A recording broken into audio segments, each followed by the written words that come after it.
She texted from her girls' trip. "The club here is amazing. Wish you were here." Attached was a photo of her in my boss's lap. I replied, "Looks like fun." Then I forwarded the image to HR and the company's ethics board. Her fun trip ended with 2 unexpected job terminations. I, 32 male, am an analyst for a large logistics corporation. Or I was. Now I'm the guy sitting in his home office at 3 a.m. staring at a single email in his sent folder, wondering if he just detonated his entire life. My fiancée, Maya, 30, works in the same company. Different department, marketing. We've been together 4 years, engaged for 1. We live in my condo, the one I bought before we met. Life was stable, good. We were planning a wedding. Then there's Alistair, 45. He's a senior VP. He's also my direct boss. For the last 3 months, Maya's been weirdly chummy with him. I'm not the jealous type, really, but it was a lot. Laughing too loud at his terrible jokes in the break room. Staying late for networking drinks that just so happened to be at the same bar Alistair frequents. "He's a really important mentor, Leo," she'd say, brushing off my concerns. "He's giving me insight into the executive track. You should be happy for me." "He's my boss, Maya. It just looks a little weird," I said last week. "God, don't be so insecure," she snapped. "It's work. You think I can't have a male mentor? That's pretty reductive, don't you think?" "What do you say to that?" I backed off. I felt like a chump, but I let it go. This weekend she went on a girls' trip with her friend Bree. A long weekend spa and club hopping getaway. I helped her pack, kissed her goodbye at the door, told her to have fun and be safe. Tonight, around 11:30 p.m., my phone buzzed. It was Maya. "Maya, OMG, the club here is amazing. Wish you were here, it's insane." Attached was a photo. It wasn't a selfie. It wasn't a picture of the dance floor. It was a picture of her. Drink in one hand, phone in the other, sitting squarely in Alistair's lap. She was in a tiny black dress. His hand was high up on her leg. His other arm was wrapped tight around her waist. They were in a dark, plush VIP booth. He was grinning at the camera like he'd just won a prize. She was making a kissy face. I recognized the ridiculously gaudy silver bracelet on his wrist. He never takes it off. I stared at it for a full minute. The blood in my veins turned to ice water. She wasn't on a girls' trip with Bree. Or if she was, Alistair had been the destination. My first thought was, she sent this to the wrong person. This was meant for Bree. This was a brag. My second thought was, she's sitting on my boss. My third thought was, I'm supposed to marry this woman in 6 months. My hands were shaking.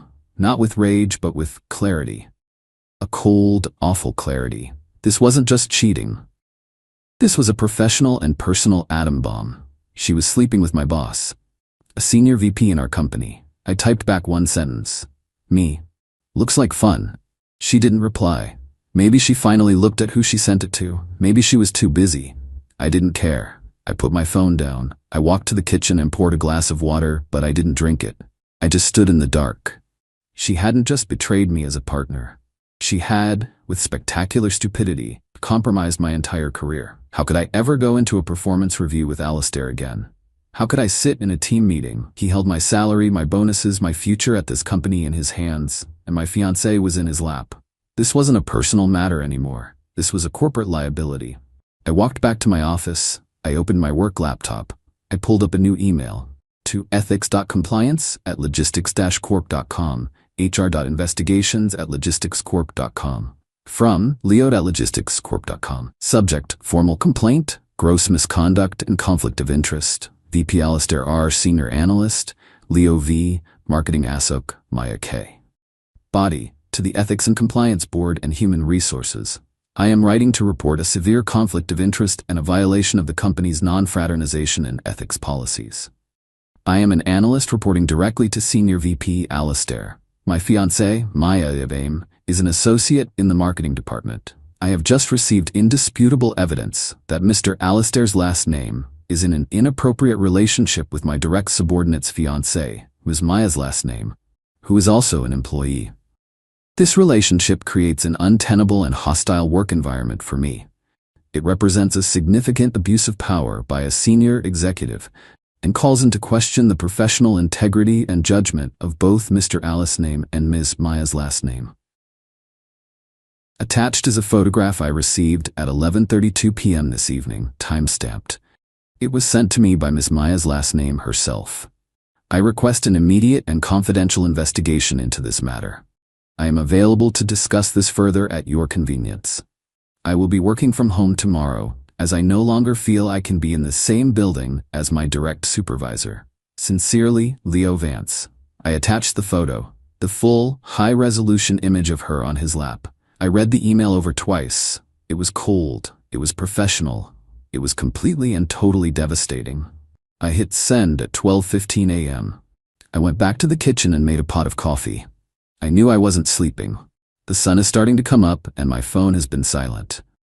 Her fun trip is still going on. She has no idea what's waiting for her when she lands.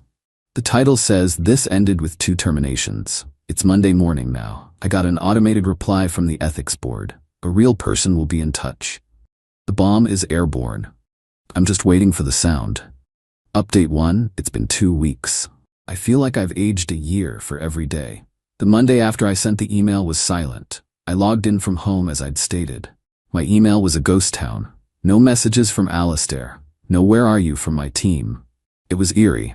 At 10 a.m., I got a call from a number I didn't recognize. It was a woman from the ethics board. Her voice was all business, zero emotion. Mr. Vance, thank you for your discretion. We have received your complaint. We are taking it extremely seriously. A formal investigation has been opened. Please do not discuss this with anyone, and I mean anyone. Not your colleagues, not your friends, and especially not Miss Maya's last name or Mr. A's last name. Is that clear? Crystal clear, I said. Good. For the duration of the investigation, you will be on paid administrative leave. Please do not log into the company network. We will be in touch. She hung up. Paid leave. Wow. They weren't messing around. The rest of the week was torture. I deep cleaned the condo. I went to the grocery store at 10 a.m. on a Tuesday just because I could. I reorganized my garage. I did everything possible to not think about Maya, who was due back on Tuesday night. I didn't hear from her. No, I'm home. No, I'm so sorry. I made a mistake. Nothing. Her flight must have landed. She just didn't come home. Then, Friday afternoon, I got a text from a colleague.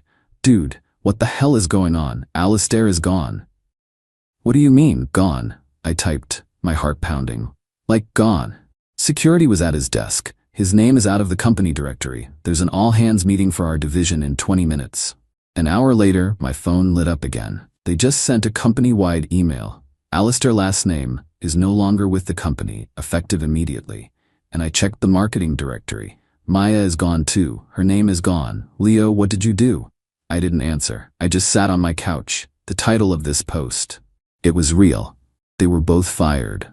The quiet in the condo was deafening. That's when I heard a key in the lock. Maya came in, dragging her suitcase. The one I bought her for our anniversary. She didn't look like someone who had just been fired. She looked furious. Leo, she said. Her voice was low and shaking. Maya, I said, not getting up. I have 27 missed calls from HR, she said. I have an email from the ethics board saying I'm terminated, for a morality clause violation. What did you do? I just looked at her. What did I do? You sent me a picture, Maya, of you on our boss's lap. Did you think I was just gonna, frame it? It was a mistake. She shrieked. I sent it to the wrong person. It was a stupid drunk mistake. You were supposed to be the man. You were supposed to call me, yell at me. We were supposed to talk about it. Talk about what? I said, finally standing up. Talk about the fact that you're sleeping with my boss, the man who controls my entire career, or talk about the girls' trip that was just a cover for you to go play with him? He was going to get me a promotion, she screamed. Tears of rage, not regret, streaming down her face. A real promotion, into management. He said I had executive potential. I'll bet he did, I said. And you ruined it. You ruined everything. You couldn't just keep your mouth shut. You had to go to HR like a child. You got me fired, Leo. The entitlement was staggering. It was like I was looking at a stranger. She wasn't sorry she cheated. She was sorry she got caught. And she was furious that I had protected myself instead of protecting her. You're right, Maya, I said. I did. You and Alistair created a hostile work environment for me. You put me in an impossible position, so I removed the problem. You're both the problem. My career is over, she sobbed. Alistair's is over. He's going to be blacklisted. All because you were jealous. Okay, I said. I went to the hall closet and pulled out 3 large trash bags. I walked back to the living room and threw them at her feet. Get your stuff, I want you out. Her head snapped up. What? You're fired. You're not my fiancé. You don't live here anymore. Get your things and get out of my home. You can't do that, she sputtered. This is my home. I've been living here for 2 years. I have rights. You have the right to get your makeup and your clothes and leave, I said. No, she screamed. I'm not going anywhere. You'll have to evict me, you bastard. You'll have to get a lawyer and evict me. See how HR likes that. She picked up her suitcase, wheeled it into the guest room, and slammed the door. I heard the lock click. I just stood there. She was right. She'd been here long enough. She had established tenancy. I couldn't just throw her out. I sat back down on the couch. This was not the clean victory I'd imagined. This was a new kind of war, and the enemy was sleeping in my guest room. Final update. It's been 3 months. 3 months of the most surreal, tense, and utterly miserable time of my life. But it's over. I'm sitting in my condo, and it is completely and totally silent. The eviction threat was real. My lawyer, yes, I had to get one, confirmed it. Because she'd been here over 30 days and received mail, she was a month-to-month tenant, fiancé or not. We had to serve her with a formal 30-day notice to vacate. So for 30 days, we lived in the same house. It was a cold war. I slept in my bedroom. She stayed in the guest room. She'd be in the kitchen when I needed to make dinner, humming to herself like nothing was wrong. She used my utilities, my internet, my shower. She ate my food. Her entitlement was off the charts. You know, you're really the one at fault here, she said one night while I was trying to watch the news. I ignored her. No, really, she said, standing in front of the TV. If you had just been more ambitious, like Alistair, I wouldn't have had to look for mentorship elsewhere. You kind of drove me to him. I just stared at her. You need to move, Maya. You're so cold, she scoffed. No wonder I was unhappy. But the real dirty trick didn't come from her. It came from Alistair. 2 weeks into the 30-day notice, I was served with papers. Alistair was suing, not the company. He was suing me for tortious interference with a contract and defamation. His claim? That he and Maya were just close friends and colleagues. That the photo was a harmless, celebratory moment taken out of context. That I, in a fit of jealous rage, had maliciously misrepresented this platonic friendship to HR and the ethics board, causing him to lose his job and suffer irreparable damage to his reputation. He was seeking $500,000 in damages. I had to hire a second lawyer, a civil defense attorney. My administrative leave was over, but my career was still in limbo. The company's lawyers were focused on defending the company from Alistair's wrongful termination suit, which he'd also filed. But they made it clear that my civil suit was my problem. I was bleeding money. I was paying a mortgage on a condo my squatter ex was living in, and I was paying 2 sets of lawyers. I felt like I was drowning. This was the real-life part they don't show in the movies. The part where the villain tries to bleed you dry. I was at my breaking point. I had to get her out. The 30-day notice was up, and she was still there. We were filing for the formal eviction hearing. As part of that, my lawyer advised me to have a witness and to professionally pack and catalog all her belongings to be moved into storage the moment the eviction was granted. This weekend, my brother and I started the process. We went into the guest room. She was out meeting with her lawyer, aka getting coffee with Bree. We were bagging up her clothes, her books, her mountains of shoes. In the back of the closet was a box. It wasn't shoes, it was old electronics. And in it was her old work laptop. Not the new one the company had issued her, but one from a few years ago. Just label it old laptop and put it in the box, my brother said.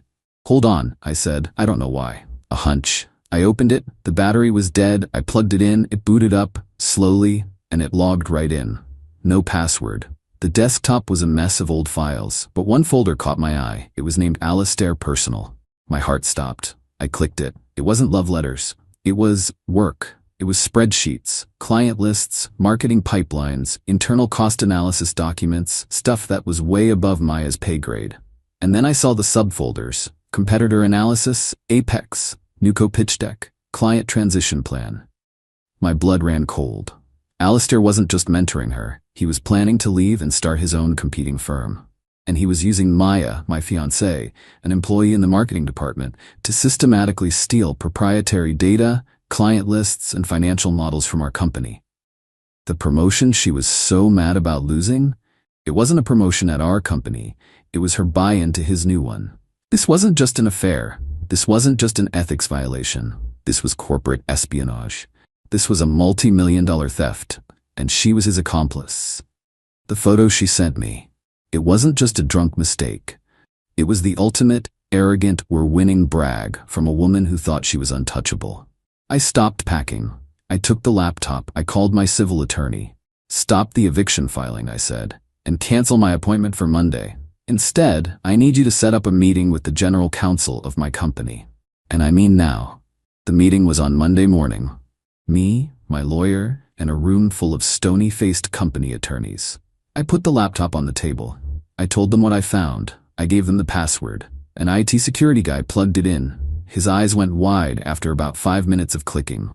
He looked at the general counsel and just nodded. The general counsel looked at me.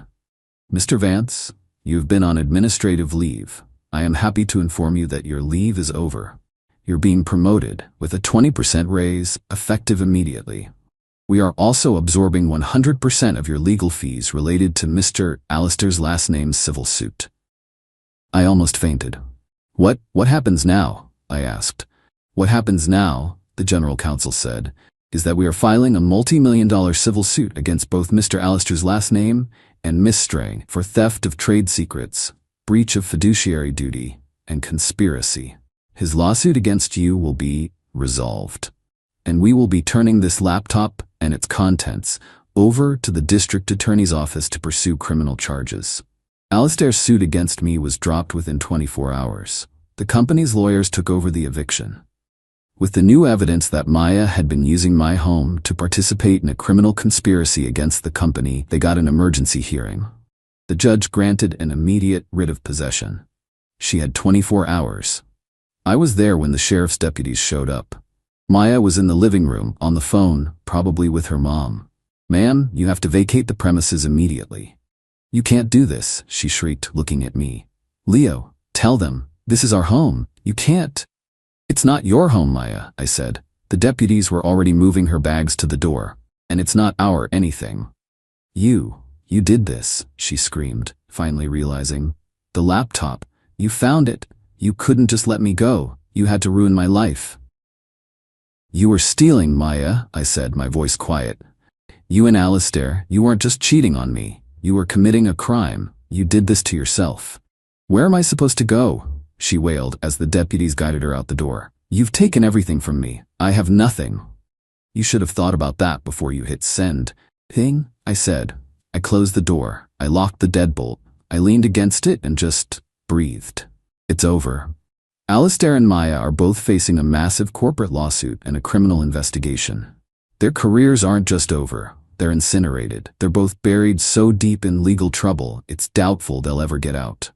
As for me, I'm back at work. I have a new title. I have a new boss who seems to actually respect me. The condo is quiet. It's empty, and I've never been more relieved.